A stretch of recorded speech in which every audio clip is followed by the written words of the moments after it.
सत्ता में लाती है तो हम अपने सरकारी कर्मचारी, और हमने जो वादा किया था कि पहली कैबिनेट में, आज हमारी पहली कैबिनेट हुई जिसमें मंत्रिमंडल ने यह फैसला किया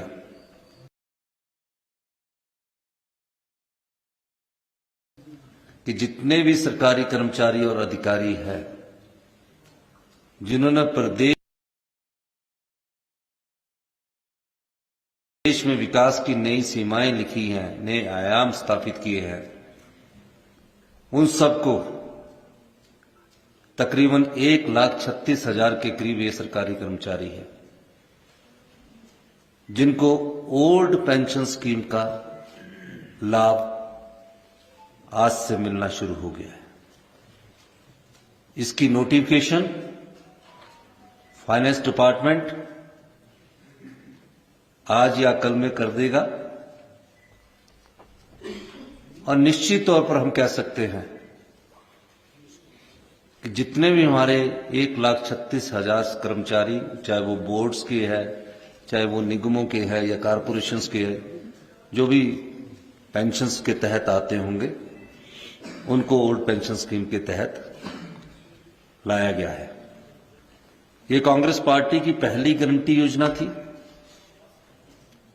जिसमें श्रीमती प्रियंका गांधी जी ने सोलन में उस समय सरकारी कर्मचारी जो शिक्षक वर्ग के कर्मचारी थे, डीसी ऑफिस के पास बैठे थे।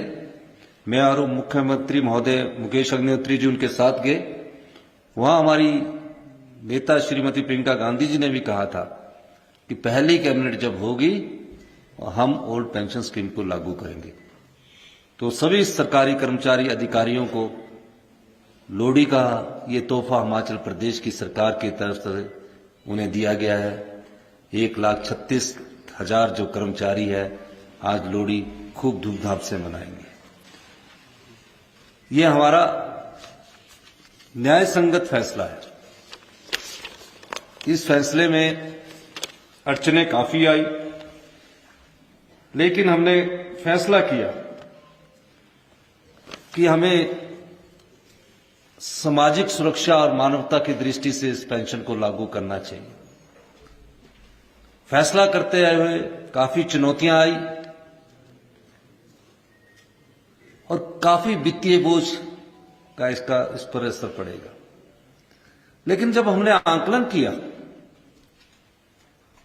कि पिछली सरकार ने हमें हमारी झोली में क्या डाला है, आकलन करने के बाद पता लगा कि जो सरकारी कर्मचारी अभी सरकार में काम कर रहे हैं और जो सरकारी कर्मचारी रिटायर हो चुके हैं, उसका पिछली सरकार ने 9,000 करोड़ रुपए का एरियर है जो आज तक नहीं दिया।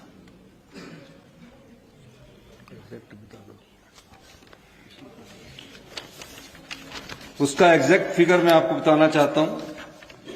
जो नौकरी लगे हुए हैं 4,430 जो अभी नौकरी लगे हैं करोड़ का एरियर उनका पड़ा है। जो सैलरी का है, जो नौकरी लगे हैं अभी उनकी सैलरी का जो एरियर हिमाचल प्रदेश सरकार को देना है। पेंशन वाले जो सरकार में काम कर चुके हैं, रिटायरमेंट की जिंदगी जी रहे हैं, उनका 5,226 करोड़। और जो अभी 6th पे कमीशन लागू हुआ उसका डीए तकरीबन 1,000 करोड़। तो पिछली भारतीय जनता पार्टी की सरकार हमारी झोली में 11,000 करोड़ की अदायगी जो हमने अपने सरकारी कर्मचारियों को करनी है वो डालकर गई है। ये कैसी व्यवस्था थी कि सरकारी कर्मचारियों के एरियर को भी नहीं दिया गया, जो पेंशनर थे उनके एरियर को भी नहीं दिया गया, और किस प्रकार से गवर्नेंस करते रहे और किस प्रकार का प्रशासन चलाते रहे। बड़ा दुख होता है कि आपने 6th पे कमीशन तो लागू कर दिया, वो भी अंतिम साल में जब जाने वाले थे, और 1000 करोड़ का डीए का एरियर हम पर छोड़ गए। यही नहीं, 900 के करीब संस्थान खोल दिए गए। अगर इन संस्थानों का खर्चा जोड़ दिया जाए, ये संस्थान कैसे खुले? 380 के करीब primary, middle, senior secondary school खोल दिए गए। 23 के करीब कॉलेज खोल दिए गए। एक लेक्चरर जो डेपुटेशन पर दूसरे कॉलेज से लाया गया, उसके सारे कॉलेज खोल दिए गए। और कोई एक कॉलेज की घटना नहीं है ये। 80%, 90% कॉलेजों में एक टीचर के अनुसार कॉलेज खोल दिए गए। इलेक्ट्रिकल डिवीजन खोल दिए गए, आईपीएच के डिवीजन खोल दिए गए। और ये कब खोले? अगर अपने सरकार के प्रथम वर्ष में खोलते अच्छी बात होती, द्वितीय वर्ष में खोलते और अच्छी बात होती, तृतीय वर्ष में खोलते थोड़ा और अच्छा होता, चौथे वर्ष में खोलते थोड़ा कम अच्छा होता। 4.5 साल तक वो प्रदेश के मुख्यमंत्री रहे। 6 महीने में ऐसी देवीय शक्ति आ गई जिसे चुनावी देवीय शक्ति कहते हैं। उसका उन्होंने सोचा कि चुनाव के माध्यम से 900 संस्थान खोलकर मैं इसका फायदा उठाऊंगा। ऐसा काम ना तो प्रथम मुख्यमंत्री यशवंत सिंह परमार जी थे, डॉक्टर रामलाल जी थे, वीरभद्र सिंह जी थे, शांता कुमार जी थे, धूमल जी भी थे। 75 साल तक वो संस्थानों को मजबूत करते रहे। लेकिन यहां 4.5 साल तक तो जयराम जी भी संस्थानों को मजबूत करते रहे। 6 महीने में ऐसी देवीय शक्ति आई कि 900 संस्थान खोल दिए गए। अगर हम उसका खर्चा निकालें, अगर हम ये सोचें कि हम ये सारे संस्थान चलाने हैं, तो ये 5000 करोड़ की लायबिलिटी और जोड़ दीजिए। 16,000 करोड़ रुपया इस पर खर्चा आता है। हमने कहा जहां जरूरत होगी, नीड बेस, हम संस्थान जो है उनको खोलेंगे। 11,000 करोड़ का तो देना ही है। ये 5,000 करोड़ तो उन संस्थानों को चलाने के लिए आना था जहां हमें कड़ा फैसला लेना पड़ा, और हमने फैसला कड़ा लिया, जिसमें हमारे उप मुख्यमंत्री मुकेश अग्निहोत्री जी, हम कैबिनेट और सभी विधायकों ने विधायक दल की बैठक में फैसला लिया कि हमारे क्षेत्र में कई जगह ऐसे है कि जो हमारा पुराना संस्थान था वो भी खराब हो गया, 2 आदमी वहां से शिफ्ट कर दिए, और नया संस्थान भी नहीं चला और पुराना भी नहीं चला। इन सब समस्याओं के बावजूद हमने फिर भी अपना वादा पूरा करने का ठाना था। चर्चाएं हुई, 3-4 बार मीटिंग हुई, अधिकारियों के साथ बैठक हुई। सबसे बातचीत करने के बाद फिर हम कर्जे पर आ गए कि डबल इंजन की सरकार थी, कुछ मिला होगा। जब कर्जा पता लगा तो 75,000 करोड़ का कर्जा हिमाचल प्रदेश की जनता पर चढ़ा हुआ है। ये कैसे सरकार चला रहे थे? कैसा इनका मंत्रिमंडल था? आज इन्होंने किस प्रकार इन्होंने सत्ता का विकेंद्रीकरण करके अपना सत्ता सुख भोगा है। इसीलिए हम कहते हैं कि हम सत्ता के लिए नहीं आए, हम व्यवस्था परिवर्तन करने के लिए आए हैं। 75,000 और 11,000 करोड़ का ये कर जोड़ लीजिए, 86,000 करोड़ रुपया, जिसमें 11,000 करोड़ हमको देना ही है। 86,000 करोड़ रुपए का कर्जा इस हिमाचल प्रदेश पर छोड़कर चले गए थे। और चुनाव जीतने के लिए अगर 5,000 करोड़ रुपए का और कर्जा लगा देते इन संस्थानों का खर्चा, तो 91,000 हो जाता। ये इस प्रकार की सत्ता हमें छोड़कर चले गए। फिर भी इन सब आर्थिक कठिनाइयों के बावजूद हम अपने संसाधन बनाने की तरफ आगे बढ़ रहे हैं। हम प्रदेश की जनता से अपील करना चाहते हैं, प्रदेश के सरकारी कर्मचारी और अधिकारियों से अपील करना चाहते हैं कि समय के अनुसार हमें बदलना पड़ेगा। हम हिमाचल की जनता पर आने वाले समय में कर्ज का बोझ ढाकर आगे नहीं बढ़ सकते। हिमाचल सुंदर प्रदेश है, इसलिए हमें आने वाले समय में कुछ और कड़े फैसले लेने पड़ेंगे, क्योंकि व्यवस्था को सुचारू रूप से चलाने के लिए कड़े फैसले लेने की जरूरत है। और उसमें हम पत्रकार बंधुओं का भी साथ चाहते हैं, हिमाचल की जनता का भी साथ चाहते हैं। फैसला समाज के और प्रदेश के हित के होंगे। ये बात हम इसलिए कह रहे हैं कि जब फैसला लेना होता है और जो वादा किया होता है, वो कांग्रेस की नीति भी साफ थी, नियत भी साफ थी। अभी तो पहला विधानसभा सेशन हुआ, हमसे पूछते थे कब ओल्ड पेंशन स्कीम लागू होगी। हमने ओल्ड पेंशन स्कीम लागू करके अपनी दृढ़ इच्छा शक्ति का परिचय दिया है और आज से ही लागू कर दी गई है। और देखिए, दिन रात मैं अधिकारियों का भी धन्यवाद करूंगा। ये वही अधिकारी है जो उनके समय में भी थे, लेकिन हमने सोच को बदला। दिन रात मेहनत करने के बाद हमने बोला कि जो एनपी जिनको पेंशन नहीं मिलती, उनका जो पैसा कंट्रीब्यूशन है, जो 14% हम देते हैं और 10% एम्प्लॉय से लेते हैं, वो कितना बनता है। पता लगा 8,000 करोड़ रुपया केंद्र सरकार के पास इन सरकारी कर्मचारियों का जमा हुआ है। हमने पत्राचार किया कि आप हमें इसको दीजिए। वो कहते हम सरकार को देने के नहीं चाहते, हम वाद्य नहीं है। कोई इंडिविजुअल व्यक्ति का तौर से मांगेगा तो उसको हम वाद्य है मान सकते हैं, वो भी सोच विचार करके। सरकार को नहीं देंगे 8,000 करोड़ रुपया।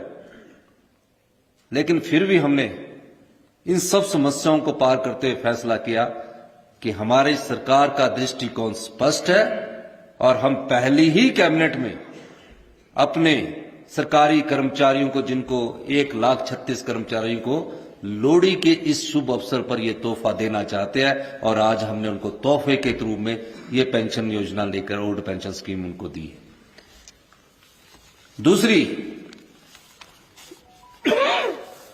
हमने कहा था अपनी गारंटी योजना में कि हम सुधार के साथ आगे बढ़ेंगे, और हमने फैसला किया था कि हिमाचल प्रदेश में आधी से अधिक महिलाएं हमारी जनसंख्या में है। अब उनको हमने वादा किया था कि 1,500 रुपया हम मासिक पेंशन उनको देंगे। अब 1,500 रुपये मासिक पेंशन के लिए हमने वादा किया। आज पहली ही कैबिनेट में यह भी फैसला ले लिया गया कि 1,500 रुपया मासिक पेंशन दी जाएगी, और एक सब कमेटी धनीराम शांडिल जी के नेतृत्व में, जगत सिंह नेगी जी और अनिरुद्ध सिंह जी के नेतृत्व में बनाई गई है, जो 30 दिन के भीतर चंद्र कुमार जी के नेतृत्व में बनाई गई है। शांडिल जी, चंद्र कुमार जी और अनिरुद्ध सिंह जी, जो 30 दिन के भीतर हमें किस प्रकार इस पेंशन योजना को लागू करना है वो लागू कर दी जाएगी। योजना को लागू करने का एक खाका तैयार किया जाएगा, वो हम लागू करने के लिए भी बाध्य है, क्योंकि वो हमारी गारंटी योजना में है। तीसरा, एक और हमने वादा किया था कि हम 1 लाख रोजगार के अवसर पैदा करेंगे। हमने आज ये फैसला किया कि हिमाचल में युवा दर बदर भटकता है। क्या कौन से ऐसे रोजगार के साधन पैदा किए जाएं सरकारी क्षेत्र में, उस दृष्टिकोण से हम आगे बढ़ने की कोशिश कर रहे हैं। हम वैसा रोजगार नहीं देना चाहते कि जहां पेपर पहले लीक हो जाता है, पेपर बिक जाता है और लोगों को रोजगार दे दिया जाता है। हम ऐसा रोजगार देना चाहते हैं जहां पारदर्शी रोजगार नीति आए। इस दृष्टिकोण से भी हम कार्य कर रहे हैं और मेरिट को उपेक्षा ना की जाए, इस दृष्टिकोण से हमने एक और कैबिनेट सब कमेटी का गठन किया है, जो श्री हर्षवर्धन चौहान जी, जगत नेगी जी और रोहित ठाकुर जी के नेतृत्व में 30 दिन के, यानी कि आज 13 है, 13 फरवरी तक कैबिनेट में अपनी रिपोर्ट को सबमिट करेगी। दोनों ही कमेटी हम वचनबद्ध है अपनी 10 योजनाओं को लागू करने के लिए। हम वचनबद्ध है अपनी प्रतिज्ञा पत्र को लागू करने के लिए, पर यह कोई एक साल में नहीं लागू होनी है, ये पूरे 5 साल में लागू होनी है, लेकिन 3 एक साल के भीतर लागू होनी है। एक तो लागू आज होगी, बाकी की 2 ओल्ड पेंशन आज लागू होगी, बाकी की 2 1 महीने के बाद भी लागू होनी है। ये हमारी सरकार की वचनबद्धता है, ये हमारे सरकार की कार्य करने की प्रणाली है। हम चाहते हैं कि तीव्र गति में फैसले हो और जो चीज करने की है उसको किया जाए। मैं अपने सभी अधिकारियों का भी धन्यवाद करना चाहूंगा कि दिन रात मेहनत करके कहां से क्या योजना लानी और कहां से रिसोर्स पैदा करने हैं, उस दृष्टिकोण से भी हमारी सरकार आगे बढ़ रही है। और हिमाचल की जनता को हम इस लोहड़ी के पर्व अवसर पर यह कहना चाहते हैं कि हम ईमानदार शासन और जानदार प्रशासन की ओर आगे बढ़ रहे हैं। हमारा लक्ष्य हिमाचल की जनता का सेवा करना है। इस दृष्टिकोण से हमने बार बार कहा है, हम सत्ता नहीं व्यवस्था परिवर्तन के लिए आए हैं। आपने मेरी बात सुनी, आपका बहुत बहुत धन्यवाद। वो तो जो भी ओल्ड पेंशन स्कीम को मानेगा उसको लागू कर दिया जाएगा, जब से भी।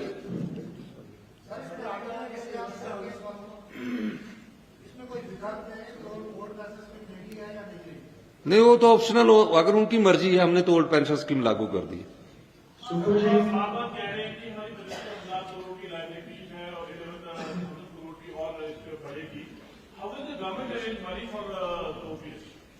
देखिए, चुनाव जीतने के लिए हम राजनीति तो नहीं करते ना। चुनाव से पहले भारतीय जनता पार्टी ने 7 रुपए डीजल के बैट से कटाए और हिमाचल प्रदेश में डीजल जो है सस्ता हो गया। आज भी उत्तराखंड में, पंजाब में, जम्मू कश्मीर में से सस्ता हिमाचल में डीजल उपलब्ध है, सस्ता आज भी। हमने 3 रुपए, 7 रुपए में से 3 रुपए बढ़ाए, वहां से हमने ओल्ड पेंशन स्कीम का इंतजाम किया।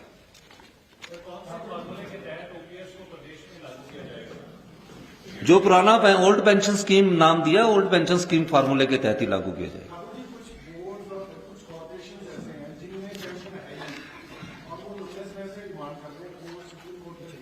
ऐसे बोर्ड और कारपोरेशन जब आएंगे तब उनके साथ बातचीत करके कर लिया जाएगा समस्या।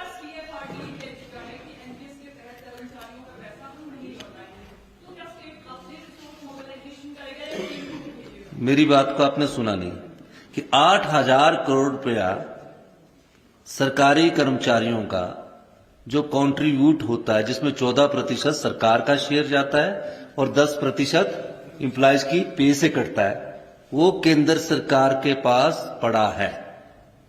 केंद्र सरकार 8,000 करोड़ है उनका, जो उनकी पे से हर महीने कटता है। हमने बोला हम उसके बाहर से अपने सोर्सेज से जो 3 रुपए बैट बढ़ाया उसके माध्यम से ओल्ड पेंशन स्कीम को लागू करेंगे और आने वाले समय में हम हो सकता है कि डीजल पर ही हमने किया है, तो ये चीज हमने कही है। सर ये जो फार्मूला की बात की आपने, ये राजस्थान, छत्तीसगढ़, पंजाब किस फार्मूले के तहत हिमाचल प्रदेश में ओल्ड पेंशन दे रहे हैं? एक ये, दूसरा जो एरियर देना है 2003 से लेकर उसको किस तरीके से देना है?